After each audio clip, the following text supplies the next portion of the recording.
Everyone. Hello, good evening to you. Thank you And for coming. today we are handling staff assessment and reward system. Staff assessment and reward system. It's very important. It's a very important topic because it determines a lot of things about your business. A lot of things about your business. And I'm sure you want your business to do well. That's why you're in class today. And the truth is, when you attract staff to your business, you select whoever you want to employ, you board them, onboarding, and also train them. You also need to know if they are doing the right thing and how you will also reward them. So today in the Life Found Human Resource Management course, I am Dr. Yemisi Adeyeye. I am your relatable business teacher, and I will be taking us through today's course. And I'm sure that you have a lot to learn and also to share with others. I also want to know if you started writing your company policies, because the long and short of everything we've been saying is that if you don't have laws governing your business, there's no way you can regulate anyone or anything. There's no way your business can expand. There's no way that you can replicate your success or even teach others. So you must have policies, the laws that guides what you do.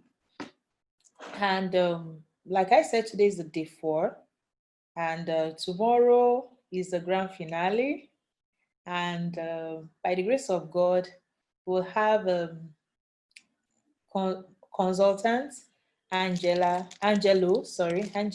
Kayas to speaking with us.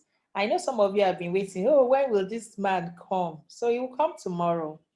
He will be with us tomorrow. He's so excited about this course. He's excited about you. So make sure you're in class. Make sure you're ready. Make sure you're ready with your notes to write whatever you've learned, and also be ready to practice. This is a practical class. It's not just for you to just learn and just learn for learning's sake. Definitely have to, you know, you definitely have to practice what you're learning. All right. So that's that. So what did we do the first day? For the benefits of people who are joining us for the first time, but for the benefit of such people, we'll be talking about, you know, what we I'll just do a quick recap. The first day we handled introduction to entrepreneurship, where we spoke about uh, the definition of entrepreneurship, my definition of entrepreneurship. Then we spoke about the YAM quadrants, and that's the quadrant I proposed. It's a model, YMC Adeyeye entrepreneurship model. And this model is very important for in you understanding in totality what entrepreneurship is about. And when you see this model, you'll be able to tell where exactly your business is. And I said that most businesses are in the second quadrant. The first quadrant is for problems. The second quadrant is the solution quadrant, where you are able to make your goods and services. And that's where most entrepreneurs, they are stuck. The third quadrant is the most important quadrant, and that's the color code for the third quadrant is green. And green, it represents growth, productivity, for something to be, fertility.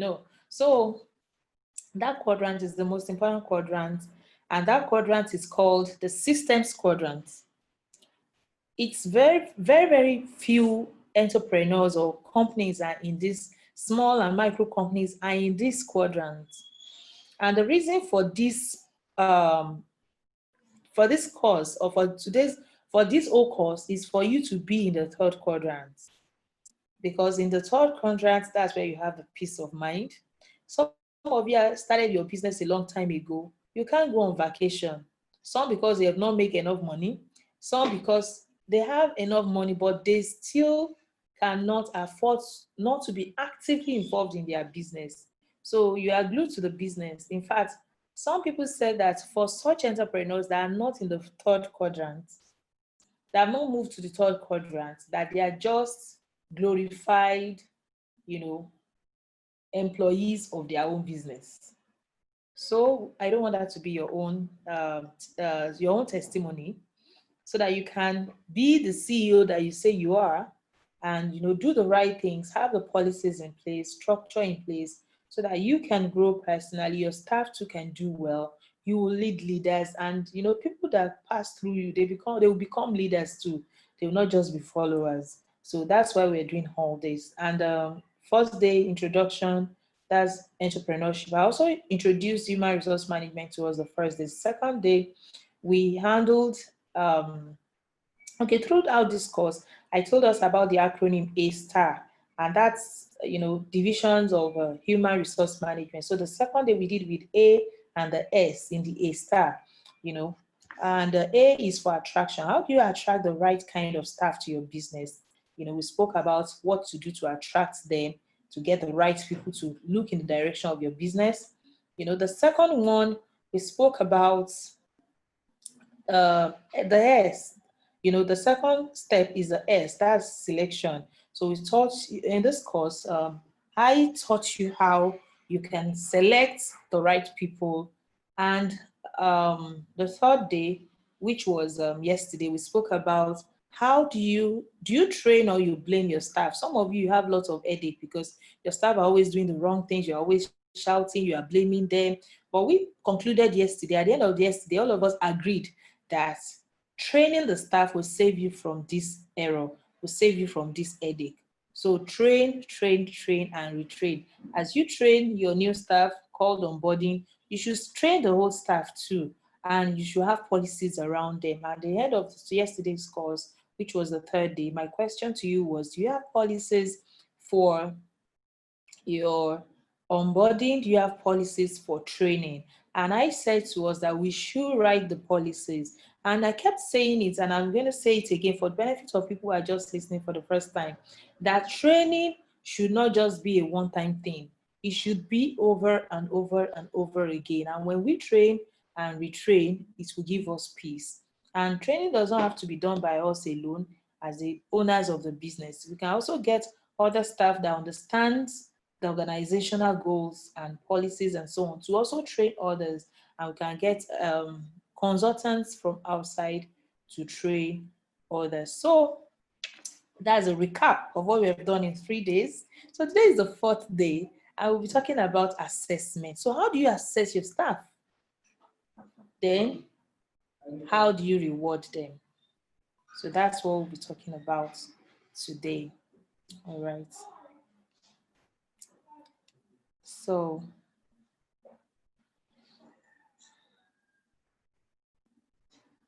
about the first thing I'd like to talk about is appraisal. Because assessment is also assessment, how do you assess your staff? We need to talk about that. Your staff, there are people that they have come on board and they are working with you, you interact with them. Sometimes you may not interact with them directly because of the job description they are doing, but others who are like the heads of their departments or the heads of their units, they interact with them.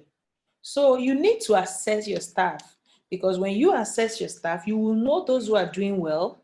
You will know how to handle them or how to reward them. You will know those who are not doing well. You want to find out why are they not doing well.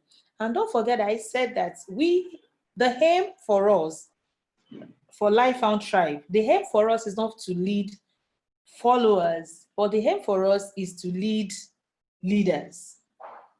So in order to lead leaders, you must give this staff or these your employees opportunity to also express themselves, which you can also get that kind of opportunity during the trainings you do. I said yesterday that we can also give them opportunities to join in the training.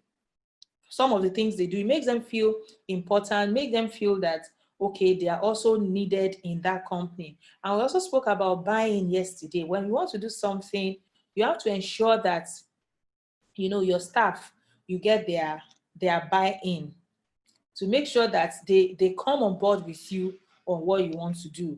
So all these things we discussed yesterday. So now I'm going into assessment. The first thing I would like to talk about, is appraisal. And appraisal is just another word for, assessment. So I'll be saying staff assessment, I'll be saying staff appraisal, and, like that. But before we go on, what is appraisal? What is appraisal? Appraisal is the act of judging the value that your staff brings on board. That's what appraisal is. The act of judging the value, condition, or importance of something. The act of appraising something means that you come, you want to judge what is the value of this thing, what's the condition in which this you want to judge. I'm just saying appraiser generally, because you don't use thing for your staff, because they are living, they are living people, you understand? So you don't use thing for them. So, but I'm just defining appraisal as judging the value, condition, and importance of something. That's what appraisal is. So we're going to bring it into staff appraisal, into, human resource management. All right. So in staff performance assessment and appraisal, an employee's performance appraisal is a process. So it's not just one thing or one item. It's actually a process whereby the management evaluates and provides feedback on employees' job performance. So you notice those two words, evaluate and provides feedback. Assessment is a two-way thing. So you want to know what your staff is doing, you have to evaluate them in different ways. So I'll be saying a lot about evaluation. You look at what they are doing, how they are performing, and so on. You use different criteria. There are different kind of appraisals. I'll talk about that later in this discussion. And after you have done your appraisal, the next arm of appraisal is feedback. So there must be a feedback to the employee on their job performance. So, but some companies or some people, what they do is that they will just do the appraisal, and whatever conclusion they come to, they will just put all those documents together and pull it in a file. So the staff does not even know what exactly you have done, does not know how he has fared in the assessment, does not know what he's doing wrong or what he's not doing well, where he needs to improve. Is just there. That is not a good method. That's not a good method. So it's a feedback, it's a two-way thing. It's a two-way thing. You need to ensure that as you do this evaluation, this assessment, you must give feedback to your staff. It's very, very important. All right. So the next thing I would like to talk about is during appraisal, employees will be informed of things to improve on. So there are different things that you give them feedback on. During appraisal, employees will, thank you. During appraisal, employees will be informed on things to improve on. Their activities can be redirected as needed. And it's also an avenue by which you can be rewarded or recognized for a job well done, and should not only be done in building a case to terminate an employee, as the case in some organizations. Sometimes when we are talking about appraisal, in so many companies, there's a lot of fear in the heart of the staff because they feel that the only reason why you are doing this appraisal is because you want to look for errors, you want to look for their faults, you want to, ensure that you just get something against them. But that's not the reason. So we'll be talking about the reasons and the benefits of approval shortly. All right. During appraisal, there are different ways to go about appraisal. There are different ways to go about appraisal. I mute myself. There are different ways to go about appraisal. It could be oral, it could be written. And, when you do all this, you would ensure that, for some people, it's only oral they do in their companies. That's their policy.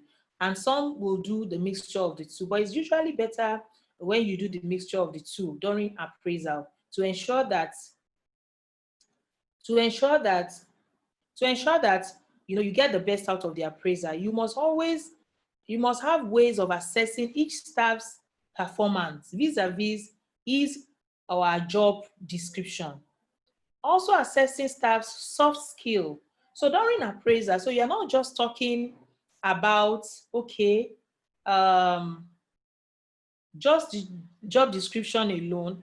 There's also some soft skills you expect your staff to have. You can also talk about that.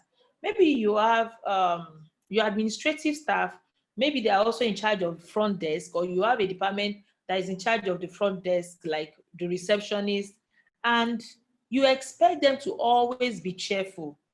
But you just discover that, yes, this person will do other things well, will talk courteously, but the person will not smile. So it's something you also want to deal with when you are doing the appraisal. So it's a soft skill, but you have to also, handle it or talk about it during appraisal.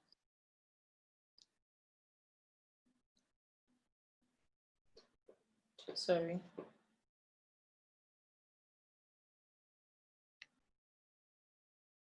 Assessments. Sorry, let me get it. Performance appraisal is supposed to be a developmental experience for the employee and a teaching moment where the employers too will teach the employee.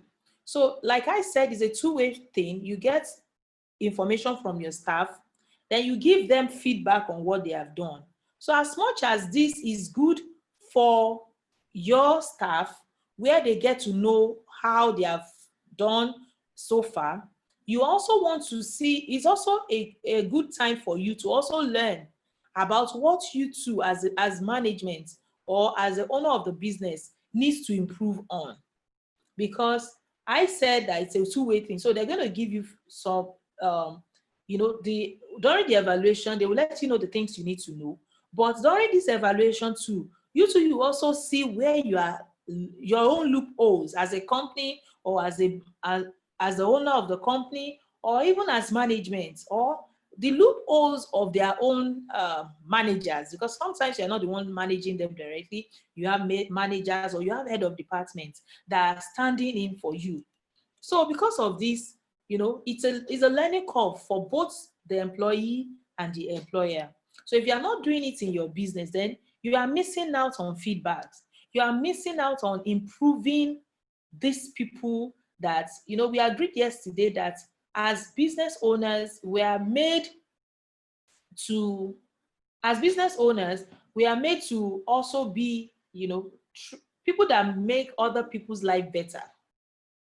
So as business owners, they are not just working for you, but I want to believe that God has brought them your way so that you can develop them so that they can be better people.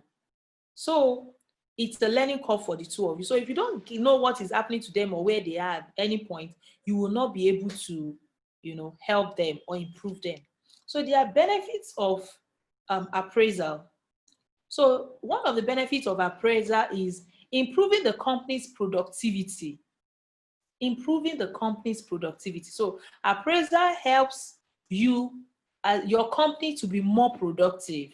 So if you've not been doing it, then you are losing out on something. Something is not just, you are missing something, definitely. So it also, appraisal also help inform personnel decisions regarding promotion.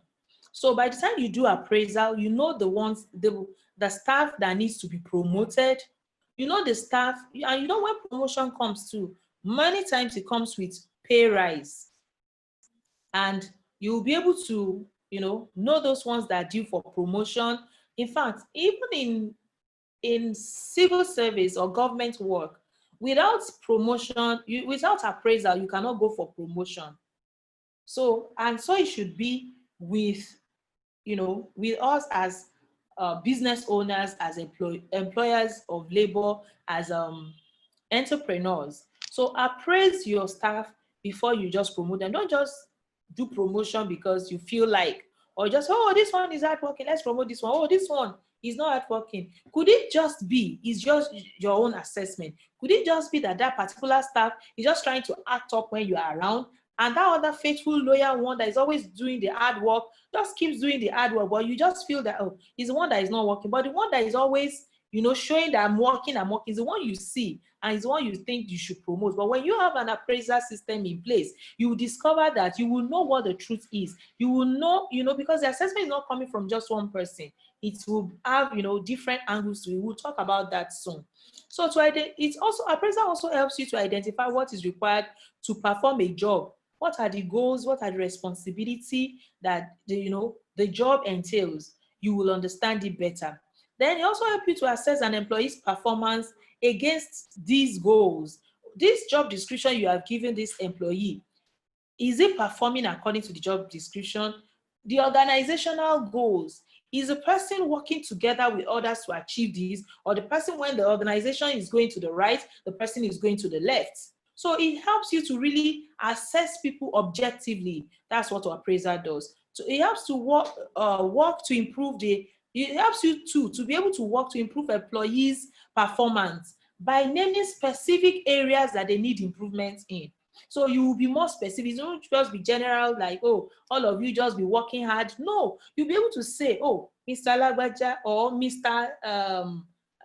Jack, or whatever the name is, we notice in your assessment that you'll be having issues in resuming early. So is there any challenge? Is there anything we can do for you to help you to resume early? And the person will let you know, oh, it's because of this, it's because of that. Oh, um, my wife is the one that usually drop her baby at the crèche, but my wife's car has a fault, so I'm the only one that have a very good car. So I have to go and drop, the baby at the crèche, and the crèche is miles away. So it could just be that, oh, now as an employer of labor, you now know that, okay, maybe you should provide crèche services in your own in your own company. So this crèche service will help this staff to be able to resume earlier, and it will make your staff more comfortable. So when you have appraisal, you'll be able to help, you'll be able to lay hands on specific things that um, a particular staff needs to do to improve. Another thing is it helps you in developing a plan aimed at improving the areas. Like I said, because of this, you are able to know that, okay, let's make a crèche, we can do it, and you do it and make your staff better. It helps you to support your staff's efforts at improvement via feedback and assistance, and ensuring that employees' involvement and commitment to improving his or her performance, so you get it. Because when you tell people specifically, okay, this is the challenge, this is the issue you have that is not letting you do well, what can you do to improve it? So even the employee will be able to also tell you that, oh, I'm so sorry this is happening, but I think I can do this to make it happen. I think, okay, since there's no scratch here, maybe I'll get one of my in-laws to come around to help, or we'll get maybe a nanny to help with the baby. They too, they'll be able to help in providing solution to whatever challenge that is on ground. Then the next thing is to talk about types of appraisal. So there are different types of appraisals. There are different types of appraisals. We have the 360-degree appraisal, which is believed to be the best kind of appraisal. You know, we have the general performance appraisal. We have the general performance appraisal. We have the manager performance appraisal. Then technology performance appraisal. In fact, there's no aspect of your business that you cannot appraise. You can appraise your business generally. You can appraise a department. You can appraise a unit. You can appraise an employee. You can appraise an employee. That's employee self-assessment.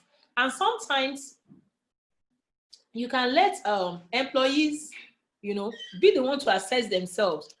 And this is better when it is a written employee, is a written appraisal, where there are questions that they will have to fill. So let them fill it themselves. Let them say where they are doing well, where their strength is, where their weaknesses are, and it will also help, in assessing them. But sometimes you may not get the best from only employee self-assessment because the employee could be biased. So if you go by that, someone who comes late could say, oh, I always come early, especially if you don't have a clock in and clock out mechanism in your business. Like I said, you can also appraise projects. You can appraise sales. But for the benefit of this class, which is HR, so we'll focus on HR only.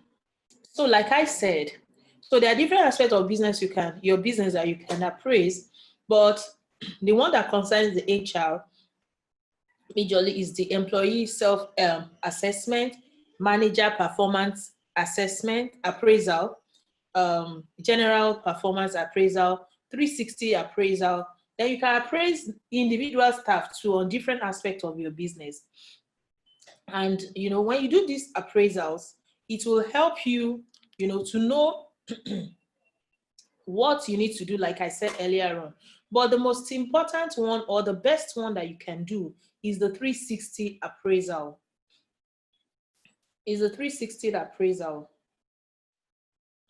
in this 360 appraisal or feedback is the one that comprises of many aspects. So you want to appraise a particular staff, you have to use different methods, different aspects. So the 360 feedback, in that one, that you use the employee's self-appraisal.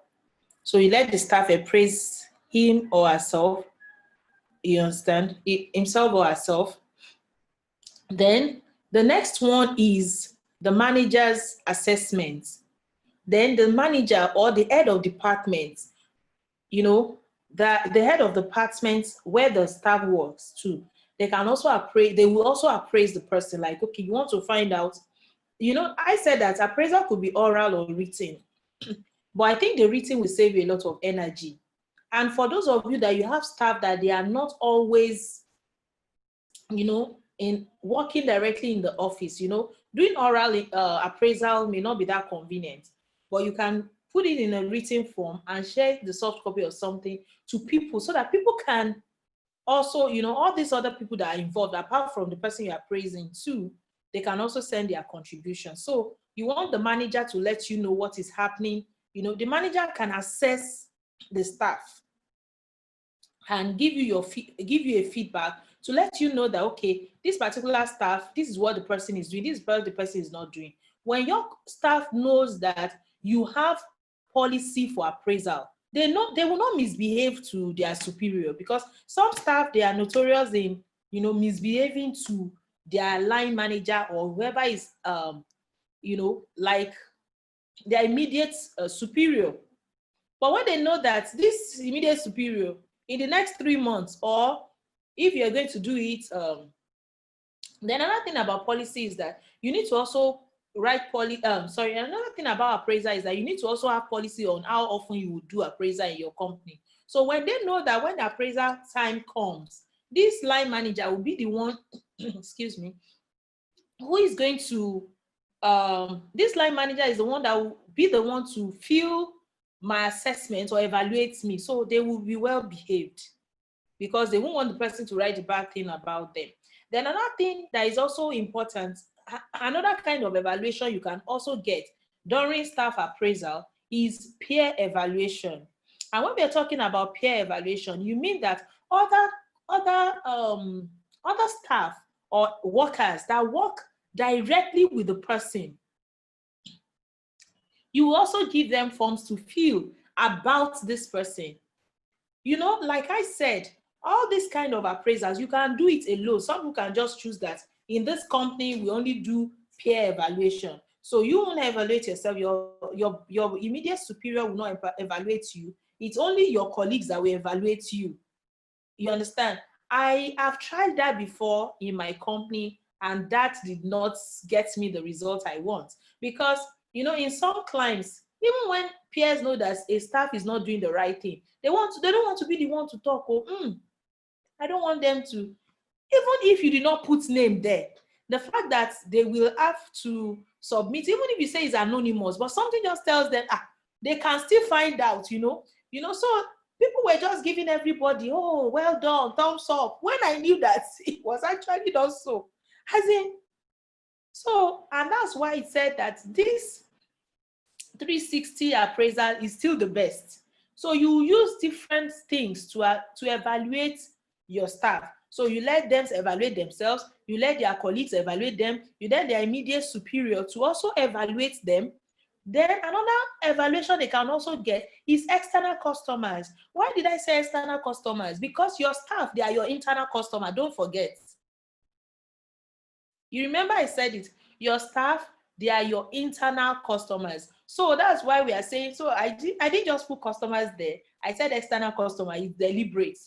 So customers too can also appraise your staff. Of course, you can't get all your customers to evaluate just one person, but you can just randomly say, okay, for every staff in every 6 months, we just get maybe four clients or 4 customers to give evaluation on just one person. Since it's not an everyday assignment, appraisal or assessment is not something you do every day, though it's a result of what they have been doing every day. But it's not something, so you can get external customers to be, and please, as business owners, we should pay attention to our customers. Some of them may not want to come to you outrightly to tell you about a client, about a staff. But when they do, please don't make them feel uncomfortable. At the same time, you should also, weigh what they are telling you, make your investigation, but also know that sometimes they are there most times that you are not there. So when they give you, reports about a staff, please take it as important. And like I said, if it's unsolicited that you didn't ask them, they came to give it to you, it's very good for you. That means they like you. So you can put that kind of their own review, you can document it somewhere and put it inside that worker's file, and wait till appraisal time before you talk to the person about it. For example, I'm just saying that there are different ways to get external customers review.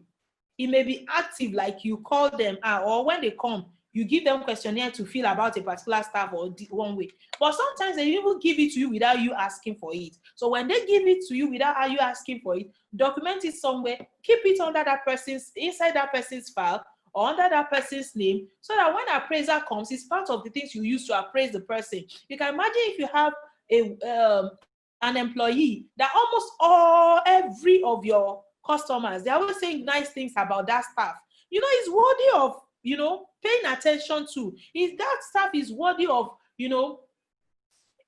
praising. So don't just ignore and just say, am I not paying him for the job? I'm paying him now. So what is it that they are saying? He's very nice. She must be nice. Oh no. If she's not nice, your business will feel it. So I'm just saying that, so those comments that you are getting, don't throw them away. They're also good for appraisal. Then the results of, okay, I've also said about external customers. The next one is management appraisal. And that one is also called upward appraisal. So that means as management or as business owners, you can also appraise your staff. You can also appraise your staff. So by the time you bring the addition of all these methods together is called 360. That means that you've covered all grounds. And by the time, even if the staff said that, oh, I'm the best staff here, and feels all sorts of false things or falsehood in his own self-appraisal, by the time the manager does not have a good thing to say about the person, or the peers too, they don't have something good to say about the person in their own assessment, or the customer, your external customers too, they have something against the person, definitely you know that there's something wrong with this person, and you will know what to do about it. And don't forget, when you do appraisal, please keep these documents, and I will tell you why. All right, so I'm going to talk about, okay, let me tell you why you should keep your appraisal. Okay, the next slide says results of a performance appraisal are often used to support a promotion. You remember that I said that one of the reasons for appraisal, what you can use appraisal for, is for promotion purpose. Another reason is for termination purpose. And that's why you need to write your policies. Because when you write your policies, that says that if a client, sorry, excuse me, if a worker has received 2 queries or 3 queries, if your policy says that after reception of 3 queries, you will be fired, or your job will be terminated, or you have to disengage your work with us. Excuse me. It's during appraisal that you have time to now check the file and be sure that there are 3 or 2 or 3, whatever your policy says, queries there. So someone may not even have to do something acutely. It may just be that, okay, you want to, maybe you are moving to another place, or for one reason you want to downsize your staff. It's through all this, and that's why documentation is very important. You will be able to know who should go. So it's not because this one has a fine face. I like the way she makes her hair, so let this one stay. This one, I don't like the way his face is. He's too dark for me. Let him go. You will not do your appraisal that way. You do it in a way that you are objective. So nobody can rise up and say, oh, this boss is not nice, this boss is this, is that. When you do things the right way and your staff knows that you are doing things the right way, they will understand why you are doing what you're doing. And even if eventually you have to let them go, when they get out there, they will always say that you are fair. So, so results of, excuse me, the results of a performance appraisal are often used to support promotion, termination of appointments, salary increase. So if you want to increase the salary of your staff, by the time you do your assessment, you will know who deserves salary increase. In fact, I will encourage us as business owners. It's better, I will encourage us as business owners. It's better that we do appraisal before salary increase. We should not be like some public service where what makes you to get promotion or salary increase is just the number of years you use. You don't need any contribution, just be going to work. Even if you don't do anything, so far it is this number of years, you just get the pay raise. It shouldn't be so with small and medium businesses. You need to do appraisal before you do salary increase or job change. When you want to, when you do appraisal, you will know your staff's strengths, you will know their weaknesses. And sometimes when you know these things, it could just be a reason for you to shift. Sometimes, like I said, Appraiser should not, no staff should be afraid of appraiser, because it's not because you want to terminate their jobs. That's why you want to do appraiser. So you need to let them know, to make sure they get better, they improve, and also to make the business more productive. That's why you are doing appraisal. So when you do appraisal and you recognize that somebody has less strength in an area, and you discover that this same person has a lot of strength in another area, you may have to look for a department that needs that kind of strength. Then you move that person to that department so that that person becomes more useful, more productive than the person, than when the person was in the initial department. So the benefit of appraisal could also be for job change. You just change the person's job. Okay, I have the staff who is an accountant, but he wasn't so good with numbers. You're like, really? Yes. But I noticed that when it comes to soft skill, it was very helpful. So as I speak to you now, I moved him to another department. And in this new department, he's flourishing. He's blossoming. He's doing so well. In fact, he has gotten like twice pay raise in this department within a year. And this is the same person that would have just laid off and said that, oh, you came in as an accountant, you are not a good accountant, just go. But I discovered that in this same organization, Lifehouse Hospital, there is another thing he could do and do it very well. And he's excited about doing it. So I put him in that area. So his own appraiser came with a job change. Sorry, a job change, yes. He can also come with position change. If you think somebody is doing exceptionally well, you may decide to move the person from being a junior staff to a more senior position. So it could result in position change, job change, salary increase, promotion, or even termination. Then this last one, before I move away from assessment and appraisal, please note it very well. It could also be for legal reasons. So what do I mean by that? Every country have their their employment laws. And in some country, if you terminate someone's employment without going through the process of their own law, it could earn you a lawsuit where you'll be, sued to the court of law and probably be, they will tell you that you have done wrongful termination, this one, that one, whatever it is. The only thing that will save you if a staff take you to court and say that you wrongfully terminate his employment are all these appraisals you've been doing. So it gives an honest, unbiased, a very fair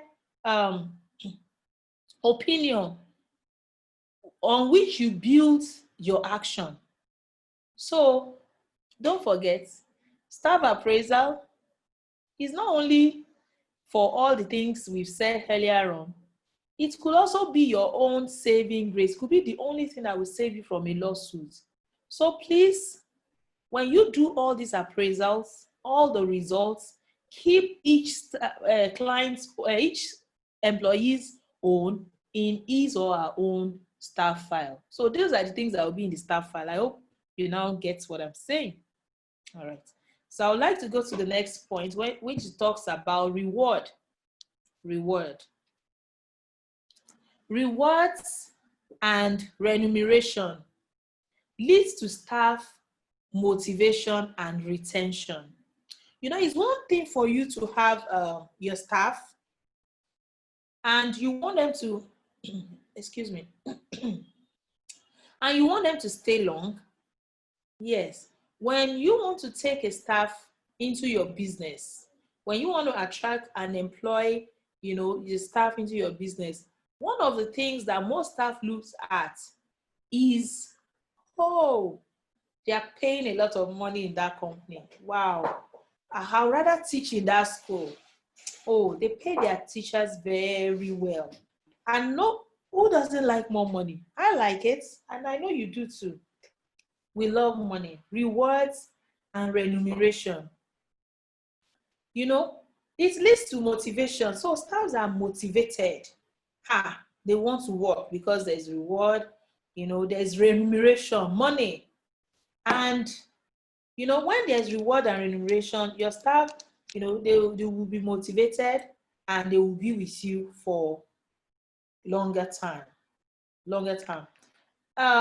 There's this saying by Essen et al., Essen and others. They wrote a book in the year 2002, and it says, it may be hard to believe, but recognition is the most powerful motivator of all. So what are we saying? Sometimes as business owners, sometimes as entrepreneurs, we feel that it's only money that keeps staff in our company. But Essen and others, they wrote a book in 2002, which I also believe with them, that what keeps your staff the most powerful motivator for staff is recognition. So be like, really? Yes, really. It's motivation. Really, is recognition that motivates them the most. Be like, it's money. Yes, money is there. But what motivates staff to perform the most is recognition. So when they give you their service, when they give you their honesty, their loyalty, their hard work, when they give you these values, please recognize them. Some business owners, they have become super like demigods. And the way they treat their staff is so bad. In fact, some staff feels that they are faceless. Nobody cares about them. Nobody knows them. But once in a while, let your staff know that you can see them. Not only when they do wrong thing, but when they make any attempt towards doing the right thing. Let them know that I see you. Thank you. When you always do that to them, you will discover that they will be motivated to do more. And they will do it from their hearts. So recognize your staff. Let them know that you recognize their contribution, you recognize their hard work. Let them know that you see them. I'm a female, it's easier for me to tell my female staff, like, wow, I like your dressing, I like your style, oh, your hairstyle is nice. From a man to a female, it may be, some may count it as inappropriate, but just look for something nice you can tell your staff that will be appropriate and openly appreciate consistent good work. So the things you can do, the good work what you can do to motivate your staff, those are the things I'm talking about now. We are talking about reward system because many times when we hear reward system, the first thing that comes to our heart is money. Business owner is not only money that motivates your staff. It's not only money that motivates your staff. I will say it's not only money that motivates your staff, it's much more than that. So the other things that motivate the staff, that's what I'm mentioning now. So you may want to write them down. It's very important. And don't forget that when we are taking this class, you have to, divide your pages in actionable points. The things you start, the ones you stop, and the ones you continue, okay? So under the things you do, thank you. That's not only money that motivates your staff. So what are the things that motivate them? I've spoken about open recognition and open appreciation. So let's say the thank you before every other person. So don't just call them to your office and say, oh, thank you for the good work. Oh, God bless you. No. Appreciate them where other staff will hear that you're appreciating them. There's something it does to them. It boosts the morale, makes them excited. And do you know what? They are not the only ones that get motivated. Even others, they want to hear that thank you. They want to hear that open, appreciation. They want to receive that open appreciation. So they are struggling to do good, to become better. So when they do well, for some of us, we are quick to pick their errors. We are quick to pick their faults. We are so quick to do all these things, but we are not quick to say thank you. We are not quick to see their good works. We are not quick to see their efforts. Please, let's be, in fact, from today henceforth, every business owner listening to me, be hunters of good works. So be hunting for it, be looking for it. Be looking for good works. Don't just say that, okay, when I see it, be deliberately looking for it, because when you look for something, you will find. But when you don't look for, if you are looking for their errors, you will find the errors, you will see it a lot, and it will upset you. So have a good mind, expect that your staff will do well. Hunt, be looking for it like an hunter. He carries, takes the gun and go and gets into the forest and looking for game and so on. You too, look for good works, you will find. And when you see, please recognize and openly appreciate good works, especially consistent good works. Openly appreciate consistent good work. Another thing you can also do to motivate your staff are bonuses. Bonuses. And mind you, if you are doing bonuses, make sure you have policies for the bonuses. Let it not just be how you feel. Because if someone is doing well today and you feel like, oh, let me just give $500 to the person. Another person probably did something more, but because you don't feel like $500, you feel like, it's only $100 I want to give. It could kill the person's morale. So let there also be, let there also be some policies around bonuses. It could be that whoever scored the highest in the month's appraisal gets maybe $200 or $10, whatever you want to put it there. So there's a standard. It helps you to be fair. Okay, all right. So the next thing you can also do to motivate your staff is promotion. So you should have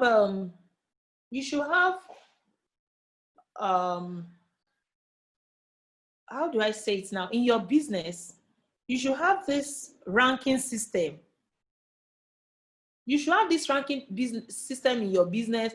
Maybe when someone comes in the first year, they are called maybe administrative staff. The second year, maybe it will be administrative staff 1, or the second year will be senior administrative, principal administrative. Just give them titles, that kind of thing, so that when you promote them, there's an evidence that, okay, position has shifted and somebody is above somebody, that kind of thing. So it's good. Then another thing you can also do to motivate your staff is benefits. And one of the benefits you can do is healthcare package. Sometimes, in some countries, they have all these things laid out. Healthcare package is there. But for some African countries, if you are not working with the government or with some big companies, there's no healthcare package. For you that you have small and medium businesses, you can also, package something else. You can have an healthcare package for your staff. And that's one of the things we do in LifeHunt Hospital. We have special packages for small and medium businesses. We have special packages for them, in which is even cheaper than when you come to access healthcare delivery as an individual or as a family. It's even cheaper, maybe because I'm also an SME person. So it's even cheaper, and some SMEs have, they've signed on for that package. So the package involves providing basic health care for you and for your staff. Because, some staff, the benefit of having a health package for your staff is that some staff, they will claim that they are not feeling well. That would be an excuse for them to be away. But if you have a policy that says that anyone that is not feeling well in this company, LifeHunt Hospital is the hospital that you can go to we have registered this company with Lifehouse Hospital. So anyone that is not feeling well, tell your manager or your head of department, and they will give you a slip to the hospital. When you get to the hospital, they're not going to collect any money from you. They will treat you, you'll be fine, and the hospital and the company will pay for it. When they know that you will care for them, their healthcare, nobody will not come to work or nobody will abscond from work and lie that they have gone to the hospital when actually they've not gone to the hospital. So it also saves you from some truancy that some staff likes to, do. That's that. Then the fact that you are the one that will pay the healthcare, then you can also, for our own healthcare package, you will tell the company, let us know what package you want for them. Is it basic healthcare, intermediate healthcare, or the bigger package that involves even when they need surgery? So each company will tell us, this is what we want, this is how far we want to go, this is how much you want to spend per staff, per adventure they are not feeling well, and we take it from there. So companies that have signed up for Lifehouse SME healthcare package, they don't have headaches about staff truancy when it's related to healthcare. Because when someone says is not feeling well and you don't have staff policy, there will be a lot of challenges. Sometimes you doubt if they're actually not feeling well or they are faking it. And by the time we are representing you as the hospital for your company, and we give a note that this person is actually not feeling well and needs a 2 days excuse duty to recuperate, you will believe us, because they don't have any connection with us that will make us to do what we want, or they can't influence us. So healthcare package is another benefit that you can give your company staff, your workers, that will make them to be more committed to you. Do you know that it can also save them? It can also save you from losing your staff. Ask me how. I'll tell you. For us as SMEs, we are in different stages of growth. And some are still in very elementary stage where they cannot even pay their staff so much. Because you can't pay your staff so much, if they know there are other benefits apart from the pay they get, they will stay with you. Because some people, they are just waiting. Some employers of labor, they are going around looking for other people's trained and very good staff to poach. So some people, they can even be your clients or your customer. And they're like, oh, this person is doing so well in this business, I want to start that same business too. And they'll start calling your staff. We want you to come and work for us, or we would like you to work for us.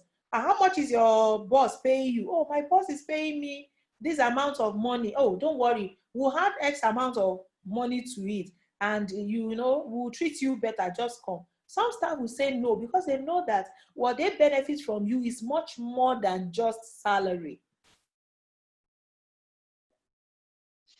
So for those of you that you want us to be your healthcare provider, please reach out to me so that so that we can do that for you and make sure that your staff are taken care of. Their health is very important. Okay? All right. Then another thing you can also do is to provide additional financial support apart from the salaries they earn. So what do I mean by that?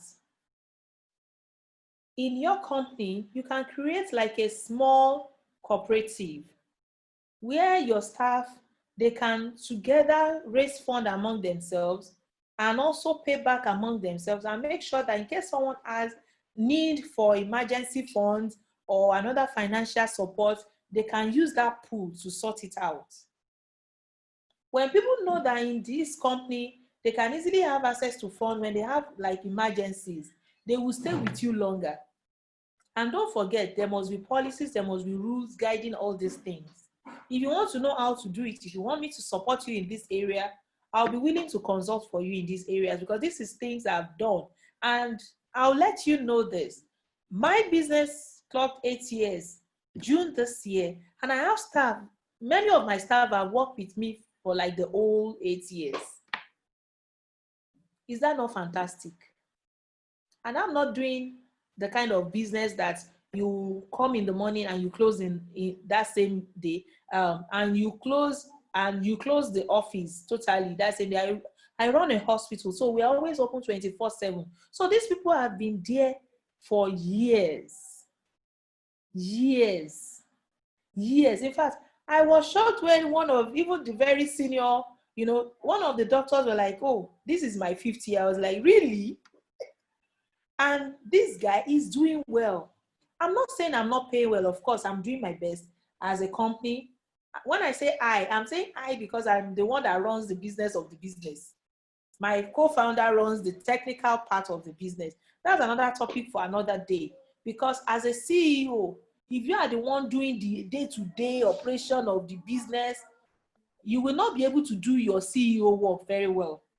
So it's either you get someone that will manage the business for you, or you manage the business. Somebody takes you. For example, if your business is about maybe making furnitures, you make chairs, tables, settees, sofas, and so on. And every day you get to work, you are the one that will cut the wood. You are the one that will join it. You are the one that will sandpaper it. Make sure that the fabric is there. You definitely you cannot also run the business of the business. I hope you get what I'm trying to say. I really hope so. If you get me, please put it in the chat box that you got me. You understand what I'm saying? All right. So, so it's very important as you as a business owner to ensure that every other, thank you.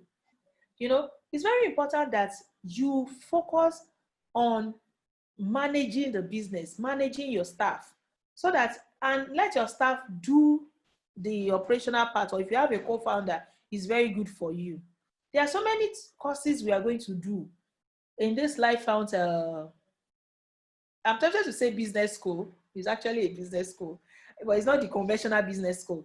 There are many topics we are going to treat, and we have fantastic lineup of people that are going to take. Please, if you are not on LifeFound Business Network page, please make sure you join. If you have sent requests, you've not been approved, please resend another one, because a lot is going to happen. As I'm talking now, it came to my mind that another topic I would like us to take, not in this course, of course, another course is family and business, or succession plan, whatever you want to call it. It's another thing in the pipeline that I'm trusting God that will be able to handle. How to involve your family in running your business and make sure that it runs well and there's no problem. All right. So I've spoken about healthcare package, funding package that maybe like cooperative for them so that they can have access to finance when they need it. Another thing you can also do is awards. So it's not, don't always sit there as business owner waiting for people to bring awards to you. They make plaques, they come and present it, award night. You too, organize award night for your own staff. And please, when you are doing it, be fair. Be very fair. Like I said about appraiser, you can also make sure that everybody contributes to who gets the award, like, vote or something. But make sure that it's fair. And I want to use this time to say thank you for staff. I remember in the year 2018, not 18, 17, 2017 December, I organized award ceremony for employees. Someone said Lagos, and we organized this award ceremony.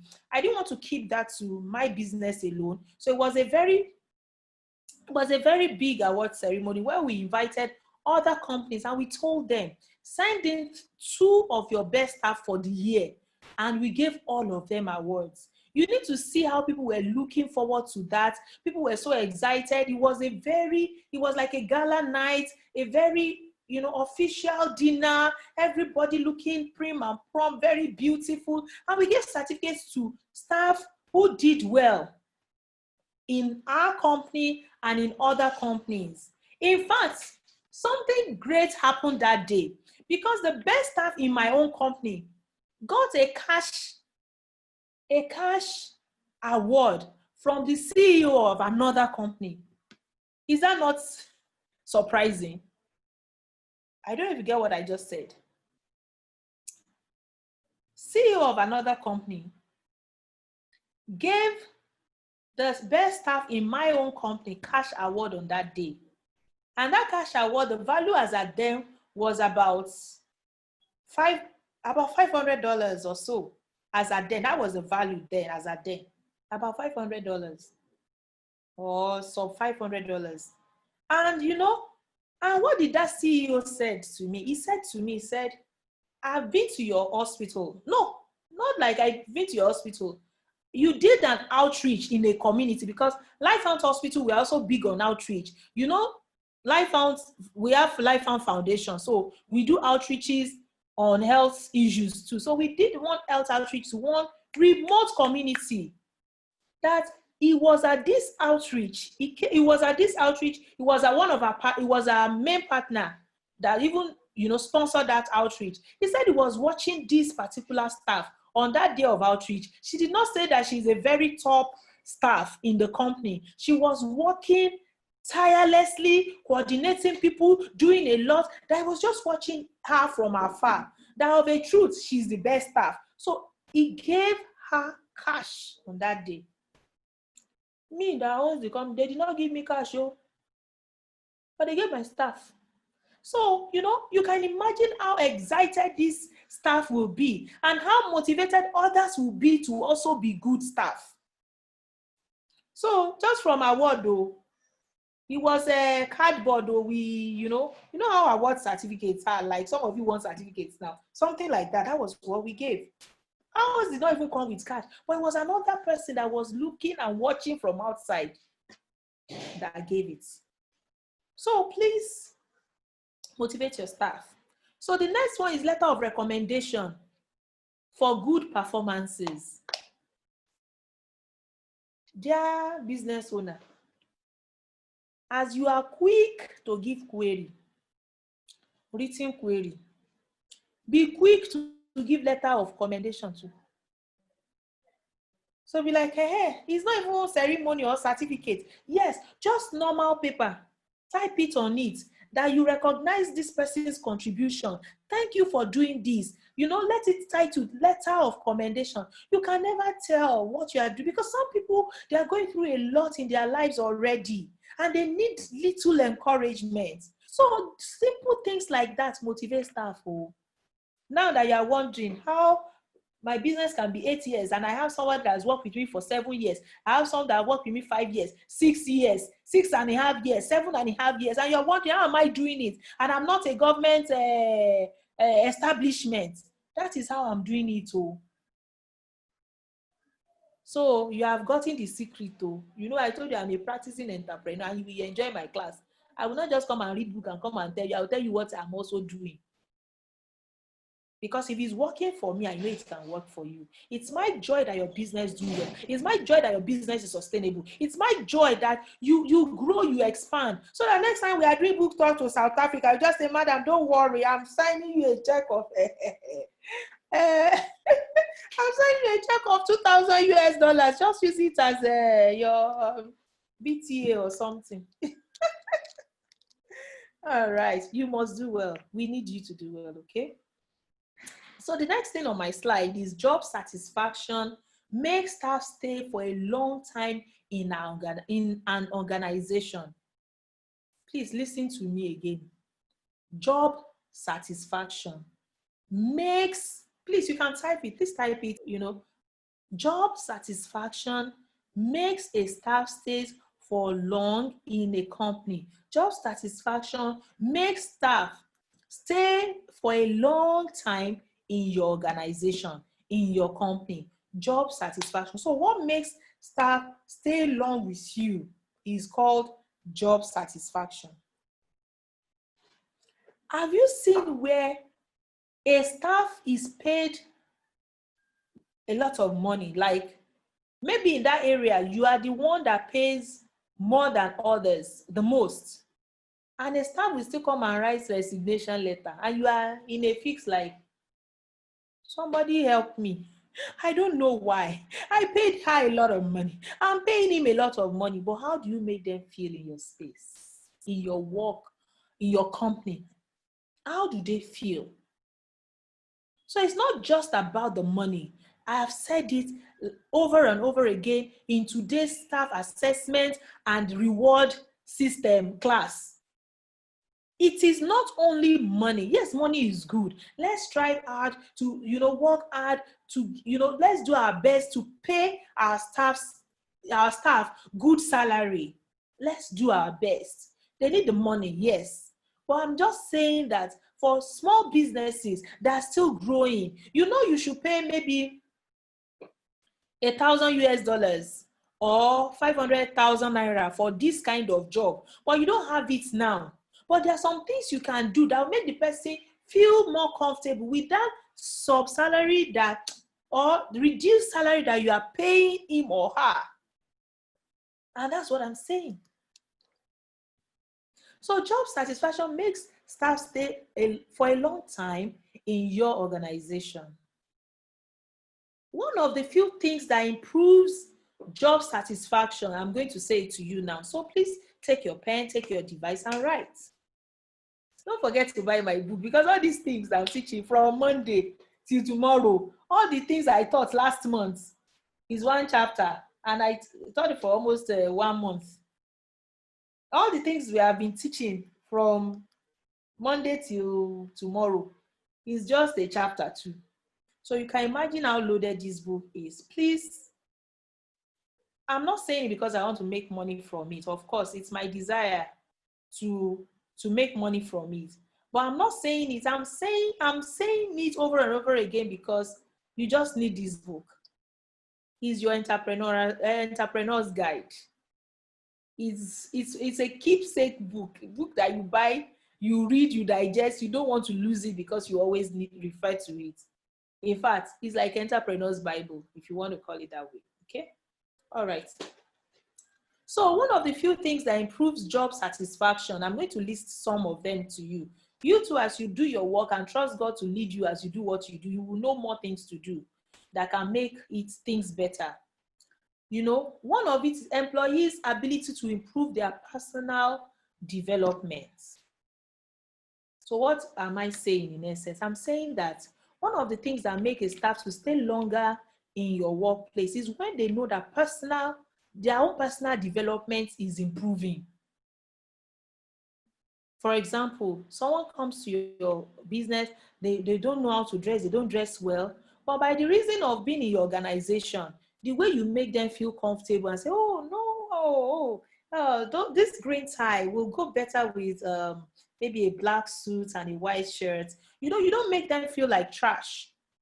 You lead them. Don't forget, we are leading leaders. So you talk to them in a very nice way. You find polite ways to say to them, or get gestures, or you get people to train on an area that they are deficiency. Somehow they will just catch it, and they dress better, and then they feel better about themselves. How do you think they will feel about the business that made them become better?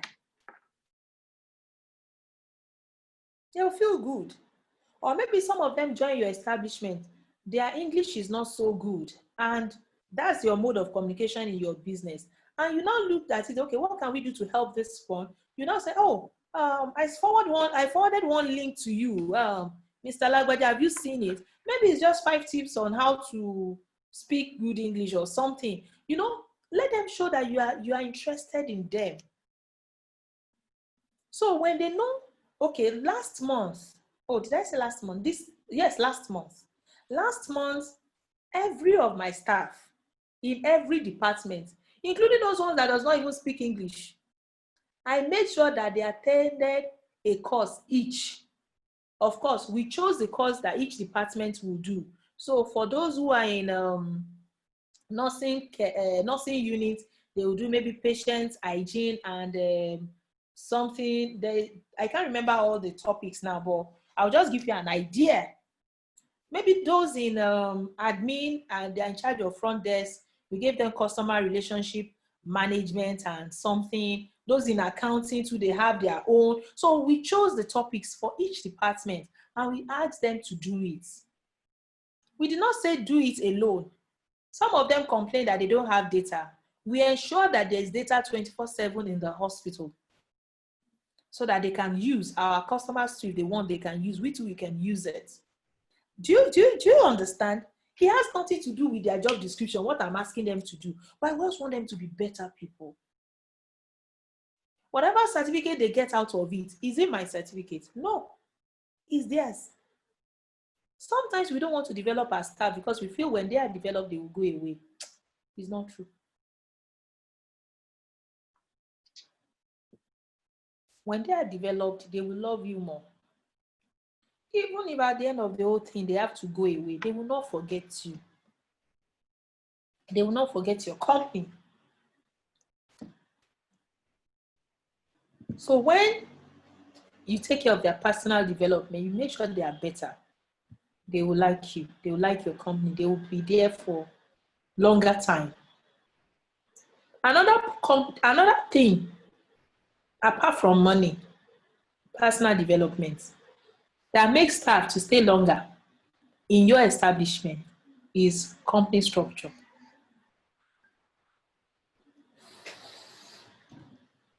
So you're like, okay, so why is she looking at us like that? Because this part is your own responsibility now. So you go write the policy. You will write the policy. Now you. So that's why I'm looking at you like that. So it has turned to the table has turned again to you, the CEO. So being the CEO, being the executive director, or whatever title you gave yourself, is not just a title. It's a responsibility. Mind you, if you don't have the money, you don't have to hire someone to do it for you. And that's why LifeFound Business Network has brought this training to you free of charge so that you can sit down and do the needful. If you know you cannot do it by yourself, I told you that I have templates for HR. So if you're interested in the templates, reach out to me. I'll let you know how much the templates cost, so that you just buy the templates, you answer all the question there. By the time you answer the question, you just print it out. You have formed your company template too. Thank you. A big here. Is there hashtag LifeFound Try for Life? Thank you. So just print it out, and that's your company template. And don't forget I told you that templates, don't forget I told you that policies, you can always print, you can always review your policy. So if there's any policy that is not relevant again, you can remove it. If there's anyone that needs to be reviewed upward, you review this upward. Is there anyone that needs to be reviewed downward? Whatever review, and you can also put time to it that, okay, this policy will be reviewed once in 6 months or yearly or every 2 years. And don't forget, anytime you encounter any challenge in your business, that means you have to develop a policy to solve that problem so that it will not happen next time. That's how you develop your policy. Okay, so it's not a one jacket thing, but that's why I said I'm developing a template for you so that you just answer those questions. And by the time you answer all the questions, voila, you have a book in your hand, and that's your company template. So you can always tell people, hey, see my company templates, you know.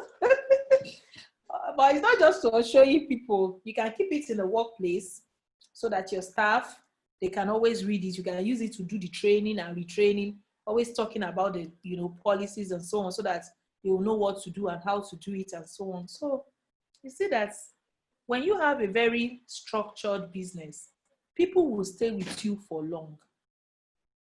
So when you are complaining, the people, my staff, when I hire them, before I know it, they are gone. They will leave the company. So you can see that you two have job to do. You have a work to do. So don't just complain.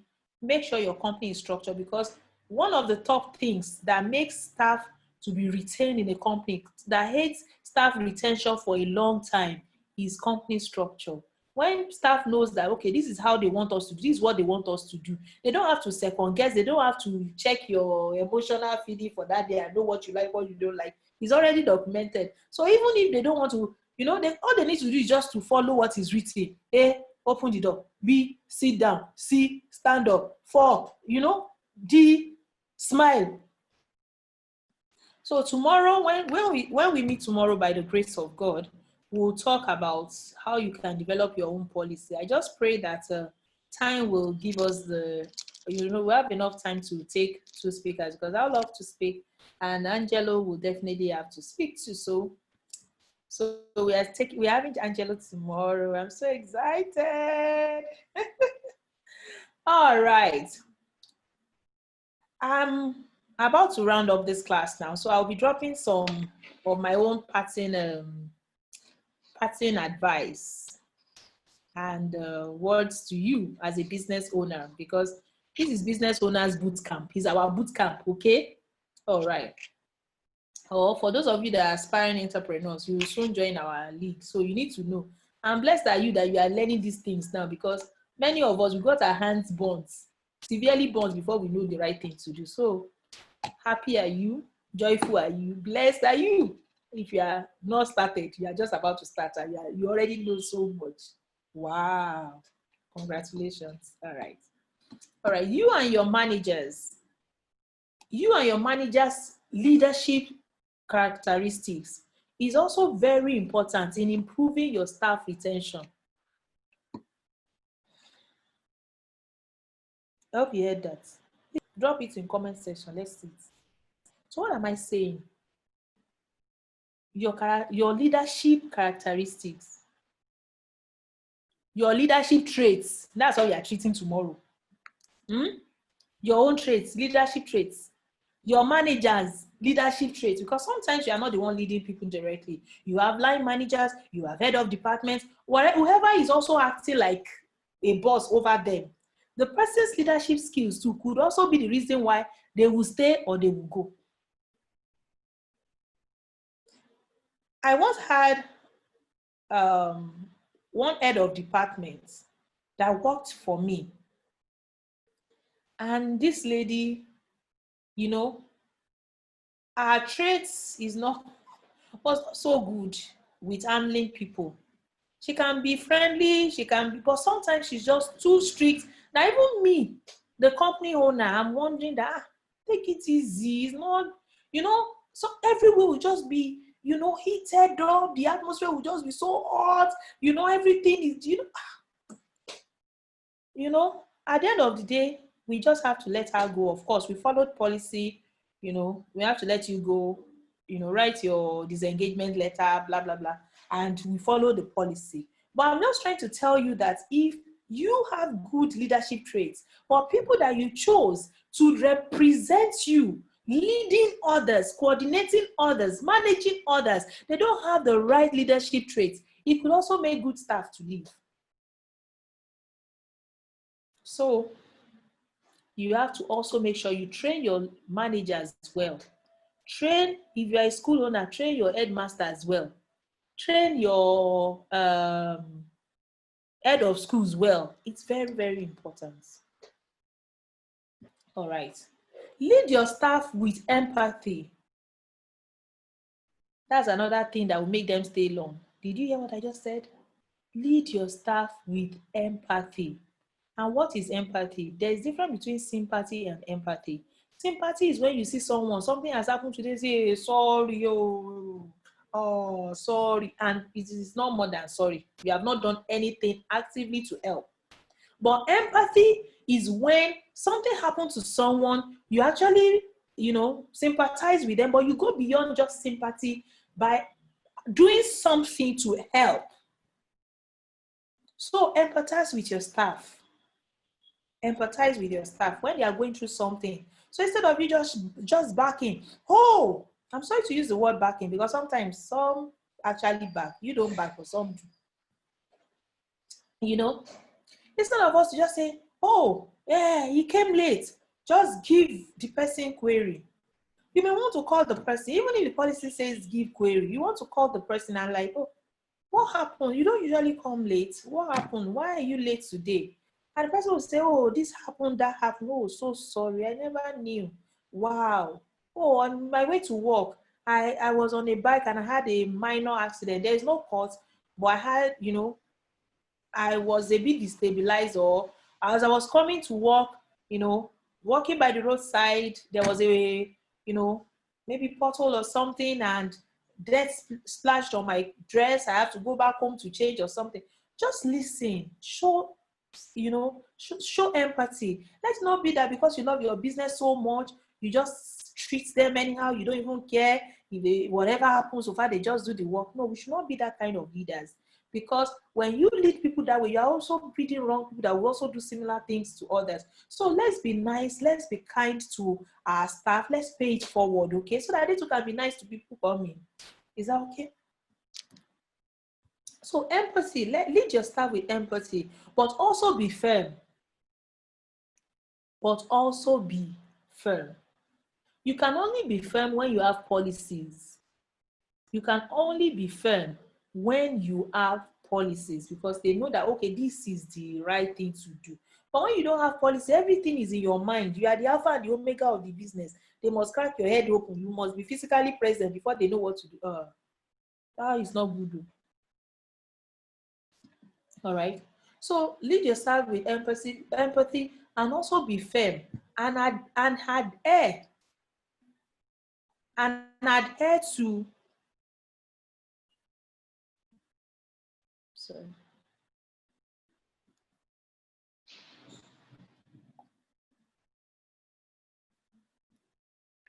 Sorry.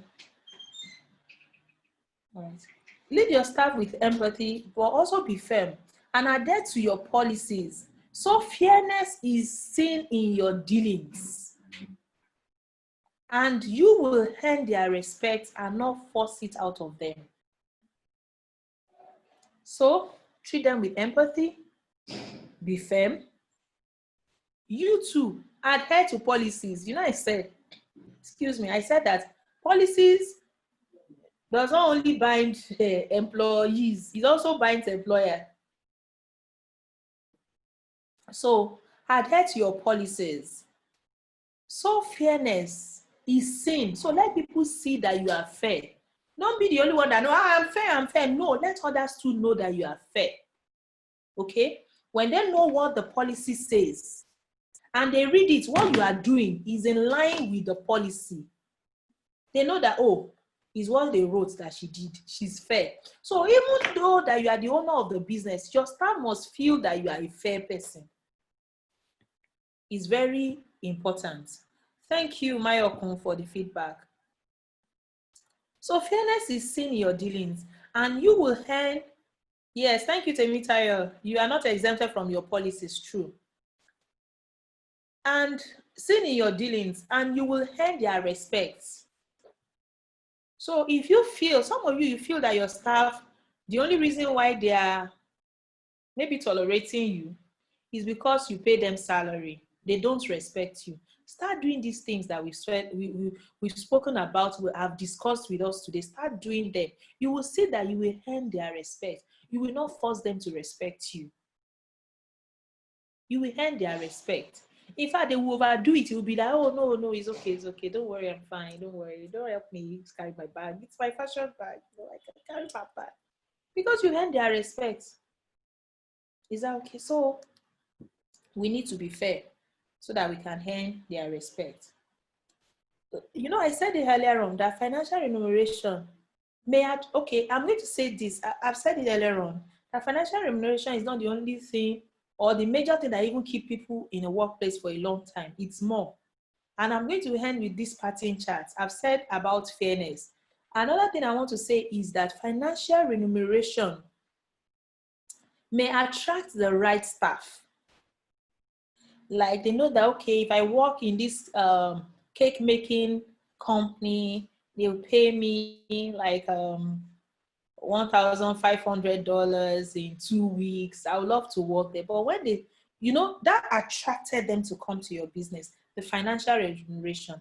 But there are other factors that they are also going to consider that will make them to keep working, which we have spoken about them. So it's not only money. Money will attract them, but the way you make them feel, your company structure, your fairness, and all these other things we have discussed, your leadership traits, and how you have helped them to develop improve in their own personal development. Those are the things that will keep them with you for longer time. Great working environments. So where your staff work, do they have good chairs to sit on? You're like, which one is chair? Yes. Especially if your workplace, they have to sit down for a long time. Make sure you give them comfortable chairs that will not make them to be looking for the doctor. Make sure their chairs are at angle 90, because that's the best angle for you not to have backache if you sit for a long time. So check their chairs, check their tables, make sure that their office is, they have all the nice things that they should have. When God blesses your company is growing better. Put things in place that makes them feel comfortable at workplace. Every time your staff says they want to go and drink water, they have to go outside of the premises to go and buy water. If your business is buoyant enough, buy water dispenser, put it in their space. Let them have access to how much are they buying the dispenser water. It's not that pricey. Put it there. Put disposable cups. Let them be able to drink water freely. They don't have to go outside every time to buy sachet water or water in sachet or bottles. Mind you, I'm not saying do more than you can afford. But as you improve, as you grow, these people that I'm helping you to make the money, make them comfortable in their workplace. If their offices have only fans, and you feel that your business is big enough to buy ACs there, let them be happy. When they are happy, they stay longer. Then mutual respect. Hey, that one is very important too. Don't talk down on your staff before others. It may not be easy, but tell yourself today, write it in the chat box, write it in the comment section, write it in your book, on your device. I will not talk down on my staff before others. When they offend me, I'll call them into the office, into a private place, and tell them what they have done wrong. I will cover their flaws, their errors. I'm not saying help them to be doing wrong thing. No. But I'm saying that when they make mistakes, which all of us that we are still alive, one time or the other will make mistakes. I'm not saying you should encourage them to always do wrong thing, but I'm saying peradventure once in a while they make mistake. Please, you to understand that you are human, they are human. When you want to reprimand them, call them to a place and talk to them about it. Mind you, I'm talking like this, and some of you are looking at me, this woman, she's an angel, she's doing everything. Yes, I've improved, but I was not like this in the beginning. Ask some of my staff that have been here for a long time. But what has helped me was the personality trait of my co-founder. So in those times when I lose my head, my co-founder is checking me like, no, don't do that. Next time, do it this way, do it that way. And also, I'm also learning. So as a business owner, so don't just think that you are the all in all, nobody can talk to you, nobody can correct you. No, that's not a good spirit. Learn. If you get the feedback that this thing is not good, to try to change. As you want your staff to be better, you do your own personal development, you should be a better person because you run this business. I'm better, I can say it and I know it. You too, you can be better. And I know some of you too are better. But if you are not, you can work on it.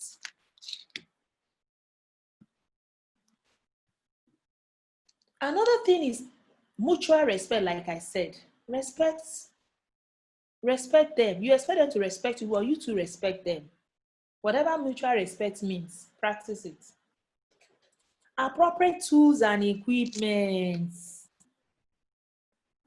See, you may pay people well, but what they need to work, if they don't have it, they may not enjoy the work. They may leave.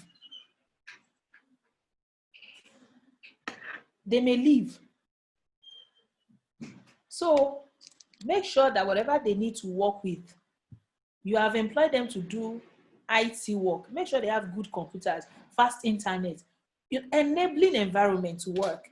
Then those who need protection too, either security from maybe where you work, there's a lot of, hooligans around, gangs and so on. Make sure that you provide security for your staff. Make sure whatever that means, make sure you get it there. And if it's where they work, there are a lot of hazards, like they work in a hospital, they need gloves, face masks, face shield, nose mask, they need boots, they need PPEs. Make sure it's available. Don't just say go and work and you don't provide what they need. Protect them. Genuine care too is there. Let them really know that this boss is not just pretending. He or she actually care about us. Genuine care, show it.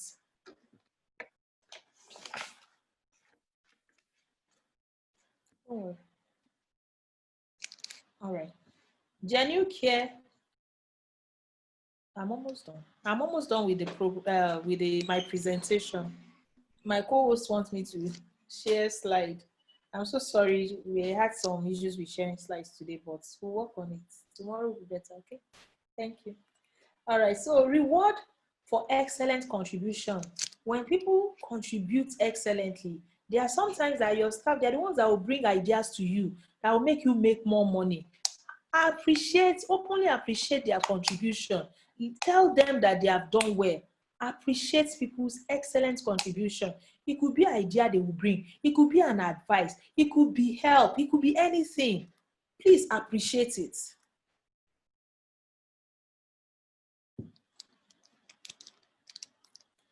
Then we've spoken about fairness. I'm not going to flood that point again. Then constantly dispersing hope is also good. Dispensing hope like how? All right. For example, my business, Lifehound Hospital, our vision is to be among the top 5 surgical centers in Africa. We are not there yet. In fact, we are far from it now as I'm speaking to you. Of course, we do amazing surgeries, brain surgeries. We just did one like 2 weeks ago, and the patient was unconscious when she got to our facility. Now she's walking around without anybody holding her. That's beautiful. That's excellent. It's a pathway to where we are going. But we are not there in our vision yet. There's still more things to cover. But we kept telling our staff, this is where we are going. This is where we are going. So when you keep saying your vision, so where do you see your business in the next 5 years? Where do you see your business in the next 10 years? Where do you see your business in the next 20 years? When you keep telling your staff, you are giving them hope that yes, we may be small today, but tomorrow will be great. So you see that staff meeting or training or whatever you want to call it is very, very essential to your business growth. So keep saying, you're communicating, your vision, constantly dispensing hope through organization vision communication for future assurance. They want to know that they have a future. Your business has a future. And when your business has a future, they need to know that they too have a future in this business. But when you're not communicating the future to them, they will look for who is communicating future and go and work for the person. So don't say that they put your staff. You are the one that's be there, said farewell to them by not telling them what the future looks like. So remember, your staff is your number 1 customer. Your staff, they are your number 1 customer, also called internal customer. When you treat them right, they will treat your customers right, and they will treat your business right.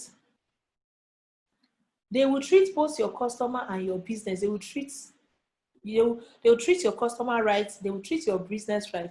And that will lead to productivity in your business and growth. So you can see the connection between proper human resource management and business growth. I hope you can see it. Why this course is very important. Why you are going to tell other people about this course, because the next one is going to be a paid one. So we need to know this. So there's a direct connection between human resource management and business growth. So I would like to end my discussion on this topic with my question for the day. And my question for the day is, do you have company policies on staff assessment and rewards? Question mark. So if you don't, and you are listening to me, or you're watching it on Facebook, just know that you have to buy the HR templates by MC Adeyeye. You have to buy the book, Entrepreneurship is a Beautiful Thing by MC Adeyeye. You have to contact MC Adeyeye for consultation, or you sit down and start writing. So tomorrow we are teaching you how to write your company policies, okay? So don't miss tomorrow's class. So if someone has not, attended this class before or doesn't know anything about this class and you think they need this class, please tell them to join the class. Tell them to join the class. So see you tomorrow by 4 p.m. Nigerian time and 5 p.m. South African time. Thank you, Abikia, for the thank you message. Thank you, Adenaike, for thanking me. Please, beyond thanking me, please write your company policies. I've said so much. So even if you take everything I'm saying and you are writing policies on them, your company policy manual is full already. So we're going to see you tomorrow by 4 p.m. by the grace of God. And I want to say something. Thank you so much for listening. I wish I could, I don't know if you can see, I don't know. Will it show well safe? I don't know. Let me see. Can you see this? Right. See you tomorrow. All right. I'm trying to set this thing. So you can see, I actually make slides, but somehow my slide did not show. I don't know what is happening, but anyway, I'm not giving up. That's what entrepreneurs do. Entrepreneurs don't give up, right? We don't give up. Someone said we can see it. Okay. So I have my slides prepared. I'm so sorry that I couldn't share my slides. And some people say, give us your slides. And I say, no, I'm not giving you my slide though. Oh, I'm giving you my slide. I will give you my slide. It's in my book. So buy my book. Thank you so much and God bless you. It's been a fantastic evening. I hope you've learned a lot. So I just want to know please don't forget to drop your feedbacks, your